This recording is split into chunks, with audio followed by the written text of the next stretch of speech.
Okay, well, thank you for attending for those online, and we have a good turnout here in the classroom. I'd like to introduce my good friend and mentor, Dr. Serra Hoagland. She is Laguna Pueblo. She currently serves as a tribal relations specialist for the USDA Rocky Mountain Research Station of the U.S. Forest Service. She focuses on building local, regional, and national partnerships with tribes, intertribal organizations, mentoring students, and conducting research that is relevant to Native communities. She's the first Native American to graduate from Northern Arizona University with a Ph.D. in forestry, and that's where she studied Mexican spotted owl habitats on tribal and non-tribal lands in New Mexico. In 2020, she was nominated for a Professional of the Year award and was selected as the most promising scientist by the American Indian Science and Engineering Society. Over the years, she has been actively involved with the Society of American Foresters, Intertribal Timber Council, the Native American Fish and Wildlife Society, and the Wildlife Society. So thank you, Sarah, and I'll let you take it away from there. Great. Yeah. Well, thank you so much, Ty, and to everyone there who's helped coordinate this seminar series. I'm really pleased to be here. This topic that I'm going to be presenting on today is something I've thought about for quite some time, but I've never actually had the dedicated space to really put it all together in one place. So just, a lot of appreciation for just providing this opportunity to compile all these resources, and to all the folks who are coordinating this. I know there's a lot of logistics that goes on behind the scenes, so thank you again. And to all the students that are there in the room, I hope what I'm presenting today is valuable for you in your education and, thinking about research moving forward. I've been able to watch some of the seminars for this series, not all of them, but I want to watch all of them. But what I've noticed is it's really providing you with some of these great tools that you can utilize post-graduation when working with tribal communities and Native people. So I'm just really inspired too by the other topics that have been covered. So with that, yeah, thanks Ty for the introduction. Ty and I go a ways back. He and I both worked together with the Native Peoples Wildlife Management Working Group of the Wildlife Society. And just really proud to know him and see him develop in his career. So today's talk, I'm kind of compiling a lot of different resources, but the main focus is looking at how we can integrate any of the work around Indigenous knowledge and traditional ecological knowledge and what we generally know as like academia and the like Western paradigm of publications. So it's quite complex, and so I include a lot of material here, but I am hoping to leave some space at the end for comments and questions. But if at any time, please don't hesitate to interrupt me. It's hard for me to see like my presentation screen and then watch you guys at the same time. So just like speak up or say something, and then I should be able to hear that, and I'm happy to pause. So with that, yeah, let's get started. A quick caveat, which is the tiny print at the bottom of my screen. This is really just my perspectives and my opinions and things that I'm discussing about my experience, not necessarily USDA policy or guidelines or things like that. So I wanted to put that in there as a caveat. That opening photo on my slide is from my reservation in New Mexico, the Pueblo of Laguna, which is just under 500,000 acres, and it's just west of Albuquerque, and that's where I go home and I hunt for elk and turkey mainly. And as a kid, went back home a lot for different dances and ceremonies, and a lot of my family still lives there. And if any of you are familiar with Laguna, we're from the village of Poati, so in case there are any other Pueblo people there. All right, so I wasn't sure if any of the previous presenters had included this table, but this is one of my favorite ones that I wanted to open up our conversation today with. This comes from Larry Mason et al.'s paper in the Journal of Forestry back in 2012, where they worked with tribal members, mainly up in the northwestern Montana area, talking about reintroducing fire back into the landscape. And they had a series of like tribal workshops and stuff, and they adapted this table from Burks et al. From 1993 to go along with this paper. But I think it does a really nice job just showing that TEK and Western science can often really complement each other. So where one is abstract, the other is very concrete. Where one is more from the qualitative perspective, the other one is quantitative, and so on and so on. And so just in the event this wasn't presented already, I I really like to refer to this because it just helps us think about how these are, unique in their own way, but they can really work in a very complementary nature. The one thing that I also like to mention about this table, though, is for TEK.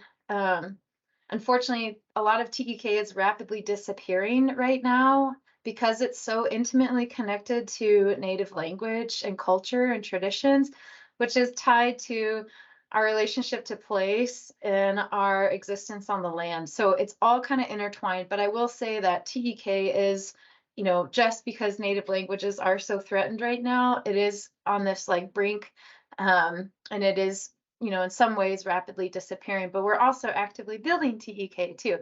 So, but yeah, so if you just go down this list, it's kind of fun to think about, where they have certain strengths in each one of these ways of knowing. But one thing that I noticed in this table is it doesn't really convey this idea of how we translate, how we transmit, how we share knowledge from each one of these worldviews, right? And so that's kind of the, impetus for my talk today is like, how do we transmit this information in ways that maintains the credibility of the site of the information. It's accessible to who it needs to be accessible to, and so on. So I, in my infinite wisdom, decided to term this, mention, or I guess define this as knowledge transmission. And I remember I wrote an article for Indigenous knowledge, and one of the reviewers said, "What do you mean by knowledge transmission?" And to me, it's more about how are we sharing this information? How are we making it accessible and so on? And when you think about how we share information in traditional senses with Native communities versus in like Western academics and Western science, it's very different, right? So how we disseminate information within our Native communities is very different than how we disseminate information from, universities like Texas A&M and from our various research engagements and stuff. So it's just fundamentally different. So there's a bit of this mismatch here. So I decided to create my own table last week and added a little bit more to it today, talking about how there's this like different way of transmitting this information. So from an Indigenous perspective, it's much more orally driven, communicated one-on-one, sort of in person. Western science is more that written, like publications, reports, presentations, things like that. ITK, in many ways, that information is more so it's protected, versus in Western science, it's publicly available. And of course, there's going to be gray areas on some of these. I'm just trying to present some generalities that I think hit at why this is such a challenge right now. The audience for ITEK and who it's shared for is really specific to the individuals, and it's almost like you're privileged to know that information, and it's in many ways seen as like a gift, and it's given to that specific person or that particular band or clan or cultural practitioner, right? Like it's not mass distributed. The audience for Western science is in theory, open access. Anybody can pick up a book and read it and understand different scientific findings and whatnot. For ITEK, just a couple notes on the spatial and temporal context. A lot of it is place-based, so it doesn't make a ton of sense. I was just telling Ty next week going up to Alaska for the Native American Fish and Wildlife Society meeting. We wouldn't go there and talk to the Native Alaskans about, harvesting sweetgrass or doing ramps restoration or, another type of cultural species that is outside the context of Alaska. Like it just doesn't really make a lot of sense. So it's very place-based, and then it can have temporal guidelines. So a lot of Native communities generally share their stories and their teachings like during a certain time of year and a season, and it's not shared outside of that season. And so the spatial and temporal context for, transmitting scientific information is different, right? And it kind of depends and whatnot. And then just this last final row here about ITEK being very, very abstract, like it can come in the form of stories or different lessons or songs. A lot of it involves things like distant time. So, involving like even our creation stories when that time frame when humans weren't even on the landscape. And these stories can also change through time given different changing conditions and or who it's being delivered to. So it's just very abstract in that way. Versus Western science, you read a paper and it's pretty concrete what things say, right? And it's not supposed to be biased. And it's highly specific. So developing this table was just my attempt at like conveying some of these differences between the two. And so now I'll get into some of like the case studies and some of the things that we've experienced with, publishing on topics like TEK. So recently, and I'll just take a quick pause while I clear my throat, but is the volume coming through okay and everyone can still see my slides? I'm guessing that's a yes. Yep, everything looks good. Thank you. Okay, cool. Just to double check. Okay. So we next week we have a new volume coming out. It's the first volume of its kind that compiles over 100 native and non-native authors on the topic of tribal wildlife stewardship. And so I partnered with Steve Alpert, who's now a dear friend of mine because we've worked together now for 4 years to publish this volume. And it's available right now in pre-order, and I haven't seen the advanced copy yet, but I hear that it's in the mail, so it's coming to me very soon. But with publishing this volume, we have 34 chapters, and they all range on topics related to TEK, resource management, co-production. We have stories from elders in there. We have native artwork. We have poems from native people focusing on wildlife. It's really cool. We're really excited about this. But there are a lot of challenges, right, with publishing this. The first one that came to mind as I was thinking about this is just the indigenous language that we wanted to include. We're oftentimes translating this, and sometimes there's not even like an accepted correct spelling from that particular tribal community on how to say that, how to write out that word. And then some tribal communities say that you're not even supposed to be writing it down in the first place. But we did want to make sure that where it was appropriate to include native languages, we did. But my worry in the book is, we might have leaders from tribal communities say that's not the right spelling or whatnot, but it's just, it's a tough thing, right? Like it's a very tangible point. There's also discrepancies on what should be capitalized and what shouldn't be capitalized. So for instance, like from native communities, seeing certain things as a proper pronoun versus like how it's generally seen like from the English language is different. So there was some back and forth between the authors and the editors on what should be capitalized. And we really always tried to lean towards what the native author was really intending for that. But yeah, it was a tough conversation to have with the editors. One other logistical thing was just because a lot of the contributors we had live in very remote locations. They don't get on Zoom like this. In fact, they don't even, keep a schedule. So it was like about calling people and making sure that we're like going to folks and interacting with them, especially elders, in a different way. One other thing I'm also worried about, and I thought was a big challenge for us, was like the language around this field is rapidly changing and the context is quickly adapting.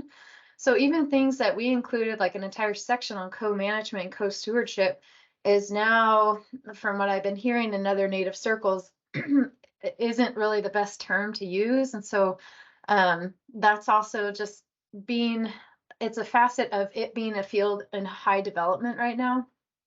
And then lastly, we did require every contributor to have a native author, and if they were presenting data from the tribe, they had to have tribal approvals. And unfortunately, we did have 2 chapters that had to withdraw because they weren't able to obtain that, because it takes a significant amount of time. So those are just some challenges related to publishing this new volume that's coming out. I'd now like to move into some of the case studies that I've sort of seen. I'll talk about the good, the bad, and the ugly. And this isn't really meant to, I don't know, I'll just leave it at that. This is not an all-inclusive list. I'll just say that.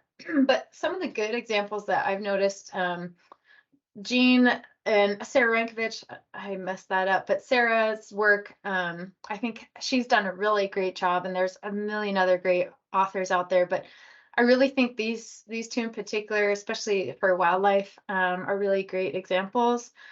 In their papers, they always adequately cited and credited the tribal informants that they were working with. They worked very intimately with the communities and wrote about it in their publications. And then they provided things like honorariums for any of their informants. Some of the bad models, and I threw this one in there because I never try to lose an opportunity to talk about Aldo Leopold and my perspective of his professional development. So back in 1920, Aldo Leopold wrote an article entitled Paiute Forestry versus Forest Fire Prevention.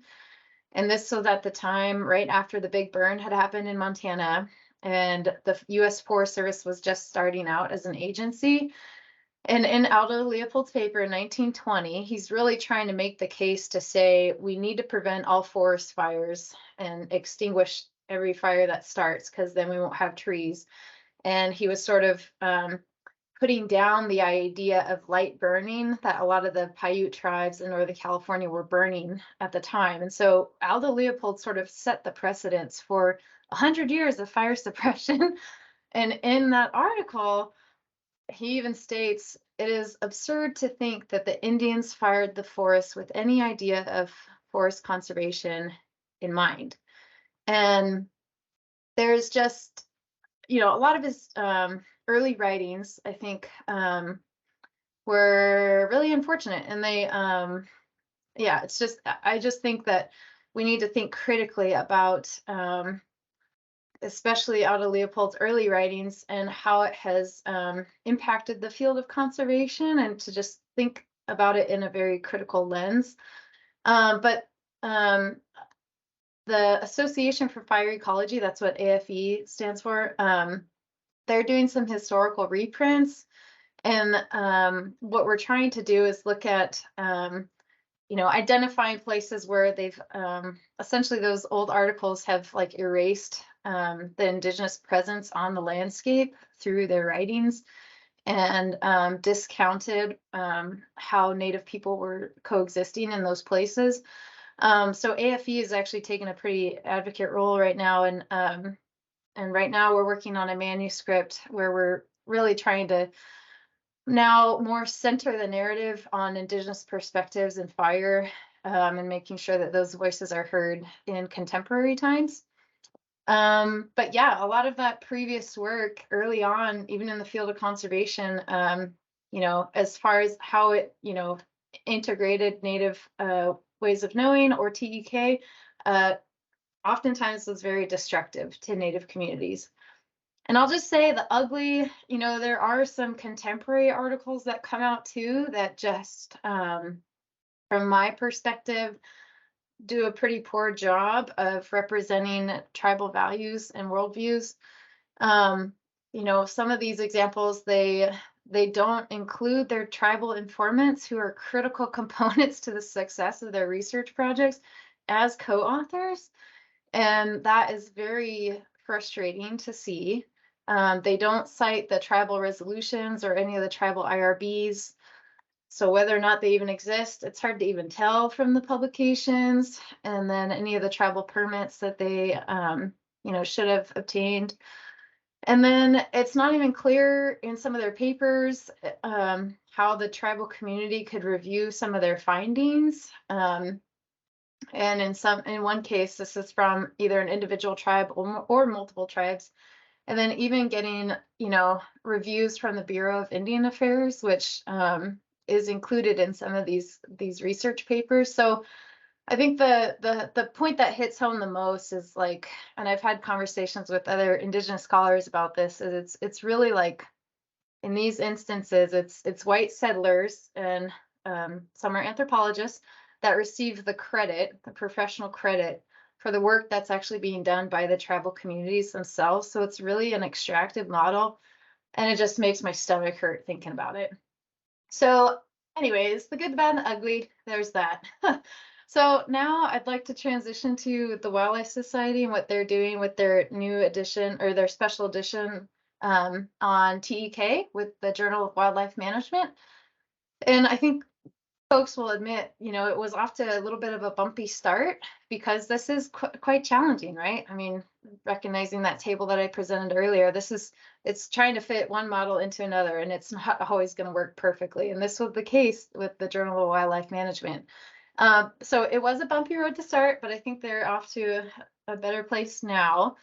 Michael Cole and Jonathan Gilbert, sorry, that's supposed to be a J, not a G, are the co-guest editors. And this was based off recommendations from the Native Peoples Wildlife Management Working Group of the Wildlife Society. So we were really pleased to see that. They are going to have various examples of TEK incorporation and some case studies. And I was just talking to Michael this morning about kind of where they stand.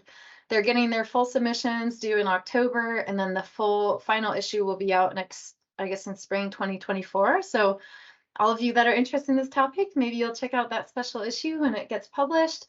But again, there are challenges here, and I think we're all quite open about this. The three main ones that I wanted to bring up was the lack of adequate peer reviewers to address some of these culturally relevant topics and the content that's going to be included.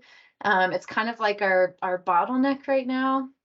And there's a huge lag effect to getting enough Native people who are trained in these fields who can respond to these calls when they come out, that there's simply not enough in some cases, or they're overburdened and overtaxed to take on this work. So one of the things that Selena Gray tried to do and institutionalize is get some funding to sort of recruit and work on some professional development for some early career Native scholars to help in this review phase, so they can not only get the experience and develop those skill sets, but they can also get that credit for assisting on the special issue. And then also the concept of Native authorship and tribal approvals. I know Michael and Jonathan are going to work hard on that. And then the comments we hear from tribal communities most often is like, how do they actually get access to these materials when it finally gets published? And so ensuring that it's open access, because unlike all of us at universities and who work for the federal government, we get open access, right, to pretty much any article that we want because our institutions and employers pay for those journal subscriptions. Tribes don't get that, and individual tribal members don't get that. So they have to go through some crazy loopholes to even access scientific literature in some cases. So I think that's going to be a big challenge.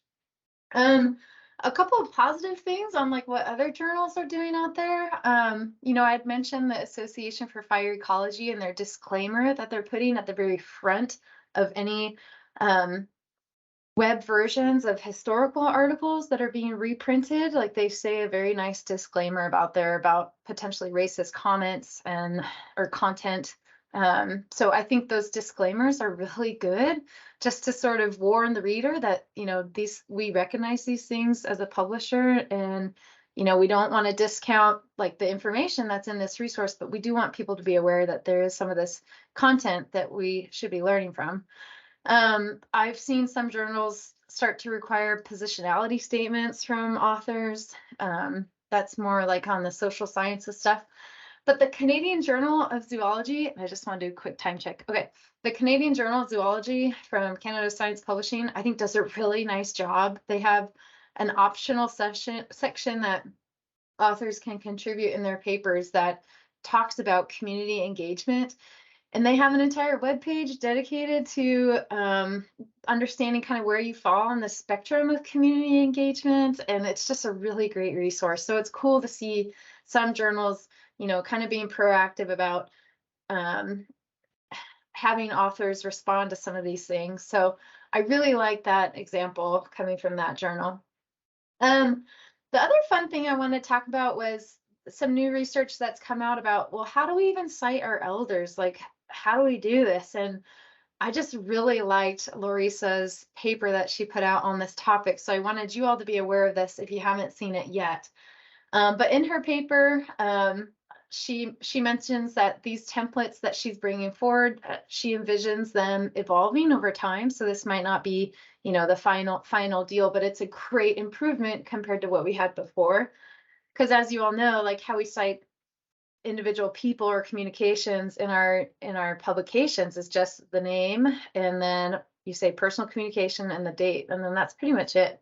But from a tribal perspective, like having information about where that person is from, like what community, is really important to know, and then maybe where they live today. So that's what Larissa was trying to weave into a new method for citing elders or other cultural practitioners. So quite frankly, she was really frustrated in grad school because she felt like there wasn't a way to adequately give folks the credit that they deserve. And then also, like, I think for myself, like reading other publications, like I'm really interested to know, like sourcing that information, not just from the person, but like where they're coming from, like what community is that from? Because it's really important for us to know. She worked really closely actually with the library, which is, I think it was affiliated with the tribal nation. I don't think it was affiliated with the university. I think it was with the tribal nation. But she worked basically with librarians to figure out how to craft these new types of citations. And so the template that basically she came up with is, it's the name of the person, their nation that they are enrolled member from or a descendant, and then their present community, like where they live right now, if they had a title, and then, or the title, excuse me, of the subject matter that they were talking about, and then the date. So that really provides a nice, like, I think, overview of where that resource is really coming from, and it gives credit not only to the community, but to that person, to that clan, and whatnot. So one other thing on citations, just because I found this recently, another colleague of mine forwarded this to me, and I thought it was really fascinating, but this is something that we can all do in our work as we're publishing, and it's the whole field of citational justice, which again, admittedly was new to me, but it's fascinating to see. So this just came out, and you can look at the article yourself, but basically that figure on the left shows unfortunately how women are often undercited in relation to men in the field of science. And so that black line is sort of the like expected proportion of what people would be cited at. And then that top line, oh, I probably have my mouse. There we go. This top line is both where the first and last authors were both men, and how many times they get cited, versus when the first and last author were both women, and how often they don't get cited. So pretty unfortunate. But then there's also inequities within races too. So women and people of color receive fewer citations, and this was from the health sciences. So basically these solid lines we have the bottom is Latino, Latina, Asian, and then white women up here on this blue line. And then these are all dotted lines of men from those different ethnic groups. So just something to keep in mind as you're moving forward in your career to, you know, that's one place that can really have some impact, is who are you citing? And so I'll just finish this topic on citational justice with this last slide. You know, citation counts really matter. Unfortunately, it really impacts your grant success, potential job offers, your performance evaluations, your collaborations, and whatnot. So whether or not you get cited really matters. Citation counts, as you all are aware, is kind of like our professional currency, right? And I challenge you all to think about, is there another model out there? Is there another way that we can sort of gauge a particular researcher's relevance to their field and to the profession and to the communities that they're serving? And as I'll just speak for myself as federal agency scientist, the citations totally matter. It's a big deal for our performance. And then unfortunately, the work with tribal communities, even though tribes are sovereign nations, and it's like working with Canada, it's like working with Mexico, it's like working with France, whatnot, they are not viewed as sovereign nations, so it doesn't count as international work, which I think is an unfortunate flaw in our performance review, which hopefully that will change through time. But I just really like this quote that I'll end with on this. And Kristen Smith was the feature individual in this piece that I found, but she said fundamental change is possible beyond just changing the proportion of authors from minoritized groups. We need to allow new ideas to influence the way we think and how we see the world. And I think that top quote also kind of conveys that same sentiment. So with that, I figured I should end on a high note and talk about some solutions. The first thing I think is better tribal engagement before the research project begins, and then having these items to discuss. You really need to talk about tribal data sovereignty, first of all, and some of the sensitivities around sharing that information or even what's going to be analyzed.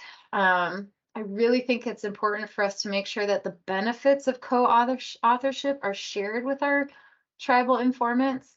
And, also discussing how results should be presented. In some cases, tribes might not want particular types of information out there written down. And really talking about who is the intended audience for sort of those final products. And then really trying to focus on co-production, going just beyond collaboration, but equally co-producing this work together. Another solution, I think, is all about just increasing tribal representation in STEM. And so there's a great organization that's out there right now, the American Indian Science and Engineering Society, that focuses on recruiting and retaining American Indian STEM professionals. They have, I think, the nation's largest gathering of Native students and professionals in STEM. So that's one of their missions that they focus on. And then one thing, we did in our paper, this is Brianna Gervais et al., which was a paper on the challenges that Native students face in natural resources curriculum and as they pursue their academic journeys. Every student who replied to our questionnaire was included as an author. Like, we just knew that's what we needed to do. And so we really put forward their input and their ideas up at the top. And Brianna, I think, did a nice job finishing that paper. But this will help also decolonize our future work. The more natives we can get in positions of leadership, that increases our own self-determination as well. And then lastly, just focusing on, as you're doing your own research project or whatnot, but just focusing on how it can benefit the tribal community. And in many cases, publications aren't always the answer. And in fact, it's probably not ever the answer. And really, if you can focus on building capacity and increasing that tribal self-determination, I think that's a good thing. I just included some other resources if folks want to check this out. So those things on citational justice, a lot of that was pulled from this Cite Black Women Collective, which is super cool. And then they have a whole, I think they have 2 different tools listed where you can download the tool and then you can actually run your list of citations through a program that does its best job at analyzing what your gender and racial proportions are in your reference list. So that's really cool to check out. We have the Native American Fish and Wildlife Society Research and Publications Committee that's starting to develop. And we're meeting next Monday in person in Alaska during that meeting, but it's open to anybody. So if you ever want to join that, reach out to Ashley Mueller, she's their education and staff member there at NAFWS. We did do a Journal of Forestry special issue back in 2017. So just as far as incorporating tribal voices and stuff into a giant special issue, that's one great resource to look at. Mike Dockery and I worked on that a couple years ago. The Intertribal Timber Council has a research subcommittee that is been a little bit hit and miss just the last 2 years, but I think they are revamping up so that this fall they're coming back fully online, but that's a great resource as well. And that community really thinks about these topics pretty regularly. NCAI is the National Congress for American Indians. That's a great resource with a lot of tribal representatives there. And then these other associations. And then I'll just end with these lists of books that I think are great as well. But that, again, that's not an exhaustive list. There are definitely more out there. And with that, yeah, I think I should probably just pause and now take some questions. Thank you again, everybody, for listening. And I'm happy to discuss more. And I also have other content we can look at if we want to go that way. Thank you.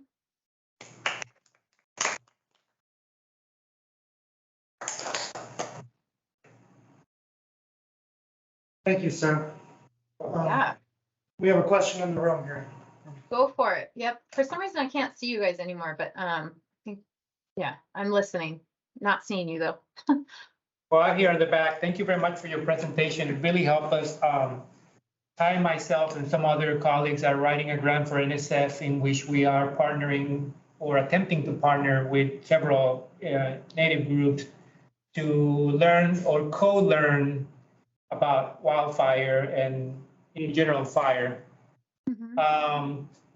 And we are writing the proposal in a way that we are trying to be sensitive to a lot of the things that you said. And I really appreciate that you actually had thought this a lot more, and it gives us a good reference to talk about these things in the proposal. And my question is, can we cite you and this talk in this proposal? Oh, you're so nice. Wow. I'm flattered. And yes, of course, if it helps you out, please do.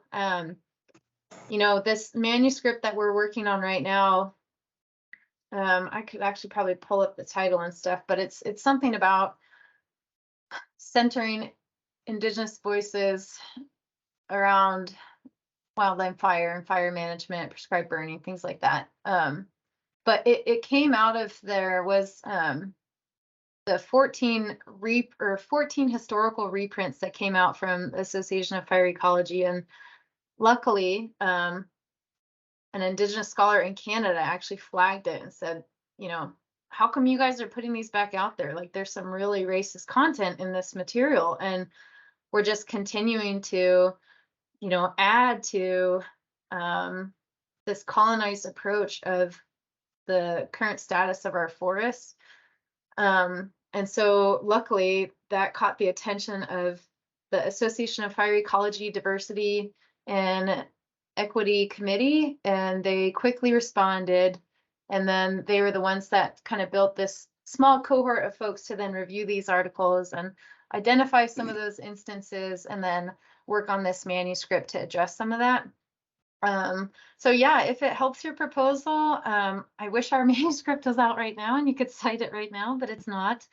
But Frank Lake and Amy Christensen and some other great leaders are on that as well. But yeah, thank you for that question. Thank you. Sorry to just go off on a tangent a little bit. We have more questions in the room.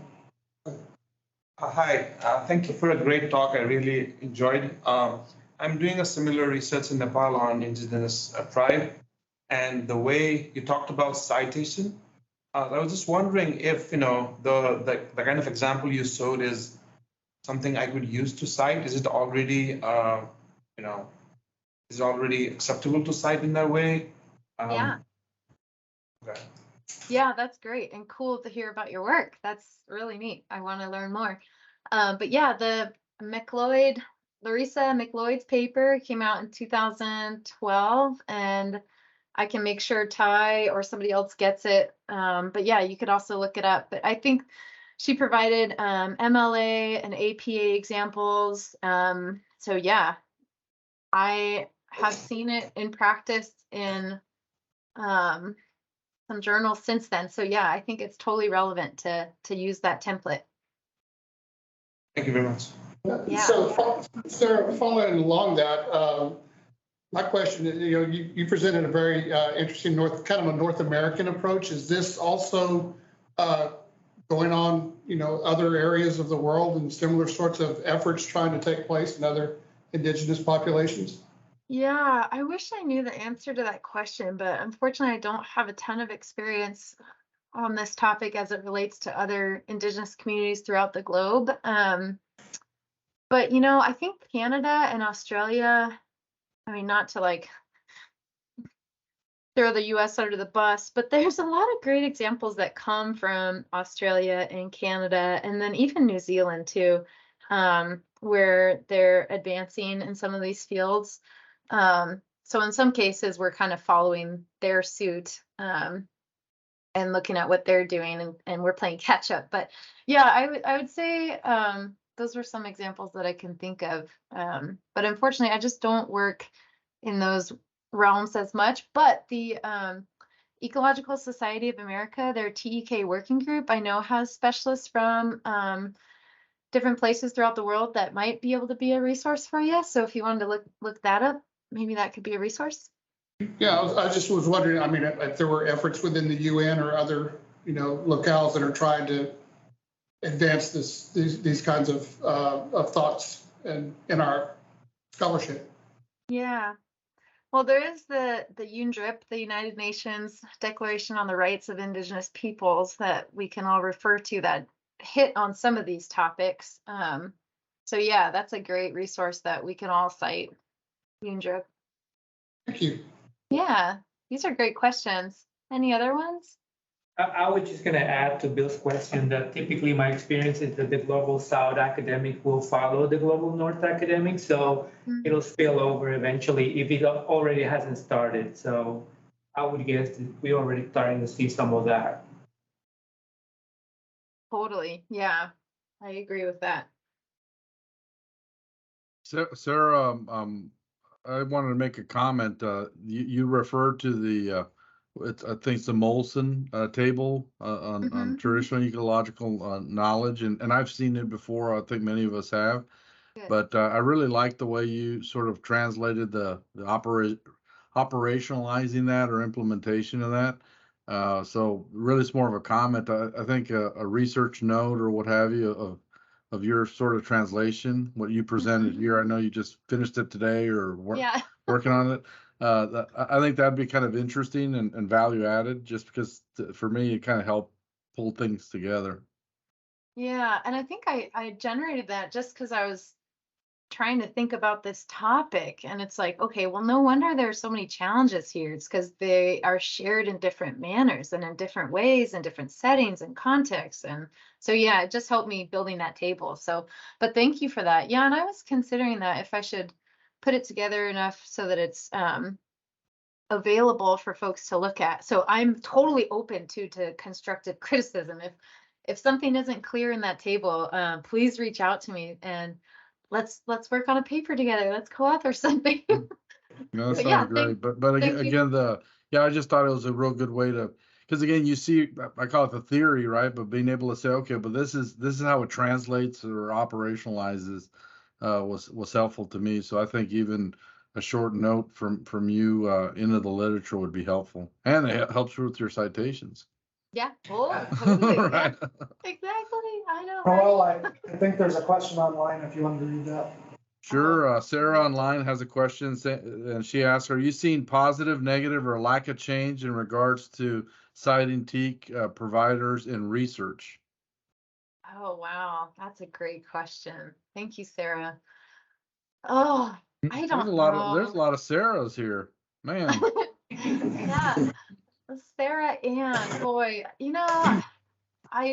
I guess I would just want more time to think about this one, but I would say that there is a bit of a positive, and maybe I'm just hopeful by nature. So that could be affecting my answer here. But yeah, I think it is changing. And I also notice it more like in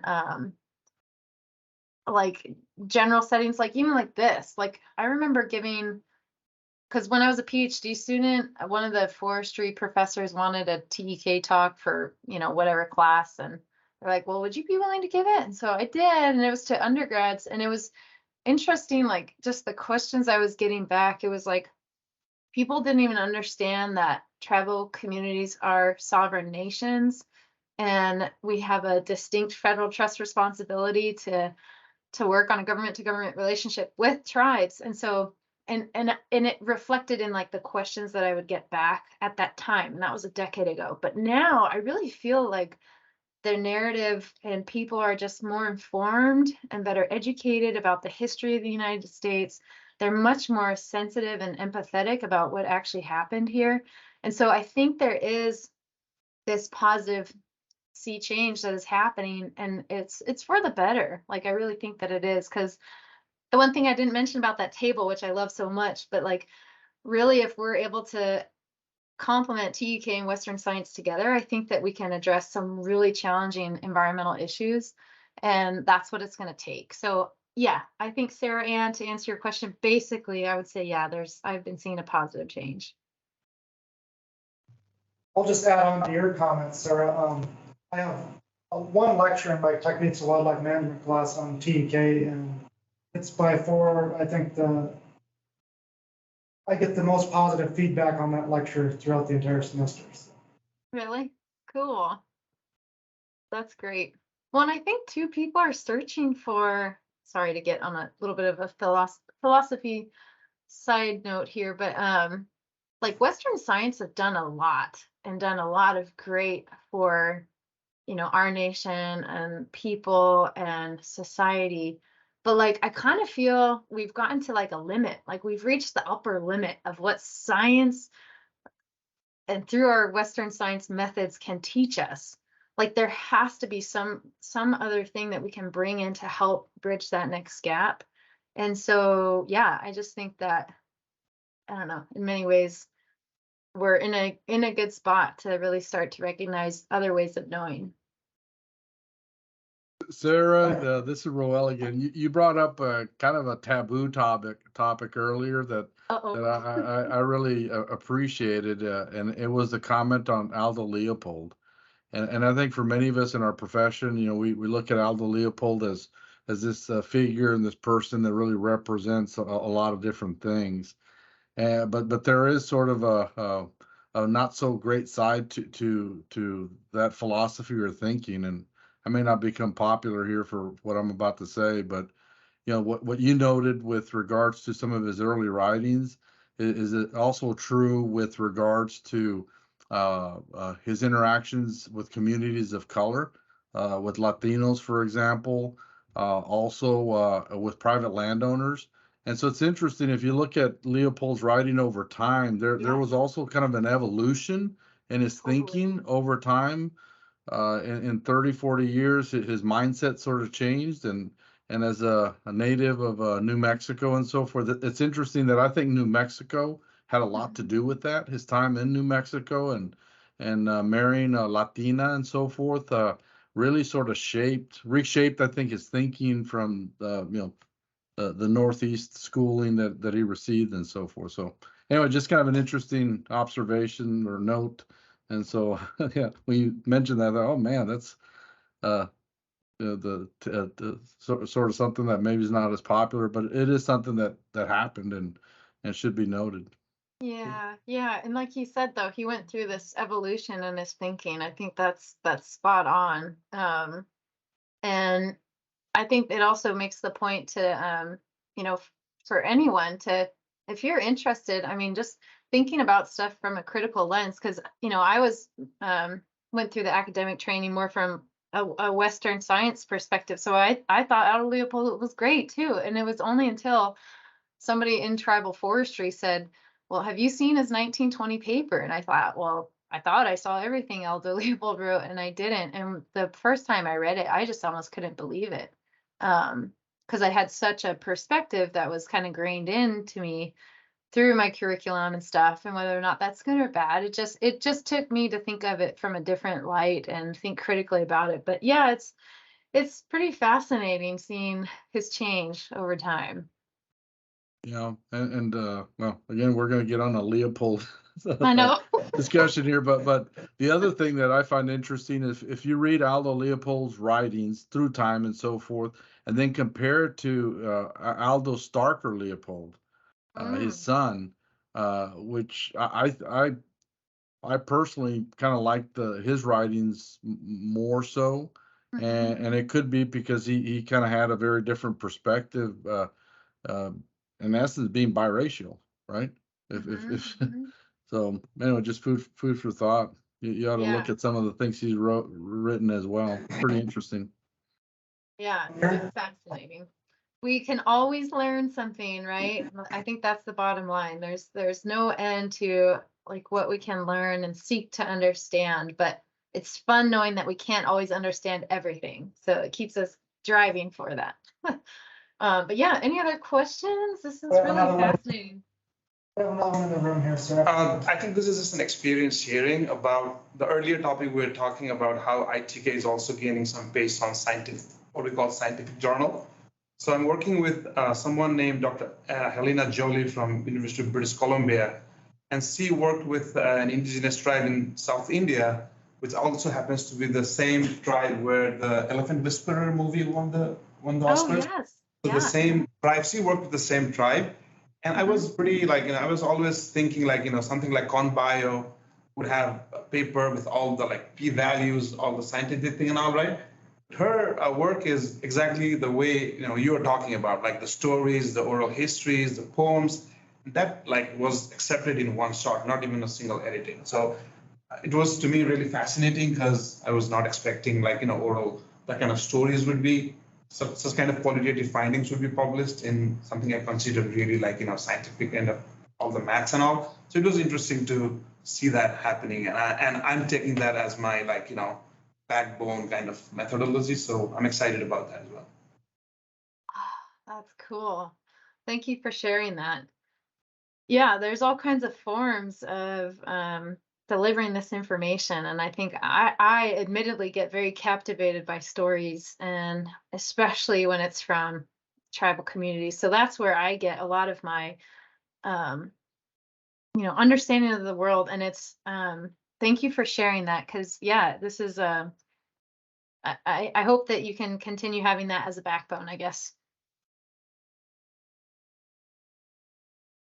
That, talking about the stories.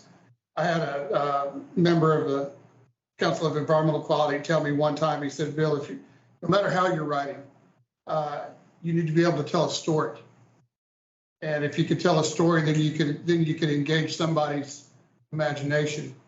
And I think that's very good approach to how we can do this. Even in Western scientific writing, there's stories to be told. I think we've lost some of that craft. Yeah, sadly, but we're not rewarded for doing it, right? Like maybe Right. we are if we get like a cool social media post about it, or a cinematographer coming in to help us tell that story. But yeah, it's like we're not rewarded for that type of stuff. So it's kind of like no wonder it's a craft that has disappeared within our profession and stuff. But yeah, I totally agree with you. I think that's one of the things that we can focus on in the academic community is how do we expand what scholarship is. And I think that's something that especially the next generation of scholars that are coming along are going to be really tackling. Yeah, totally. Yeah, personally, my metric, and Ty will probably like cringe at this because I know he's heard me say this like a million times probably, but just my metric is like trying, just because the niche that I've kind of found myself in is how many more native wildlife biologists can I bring, along with me? That's my metric is, I mean, publications are cool and stuff and, matter in some circles, but not all. And so for me, it's more about like, how can we have more of those sheer numbers to help address some of these complex needs? But yeah. Does anyone else have any other creative ideas about metrics and like on this topic? Because I'm really fascinated to hear what other folks, or if you've heard of other ways.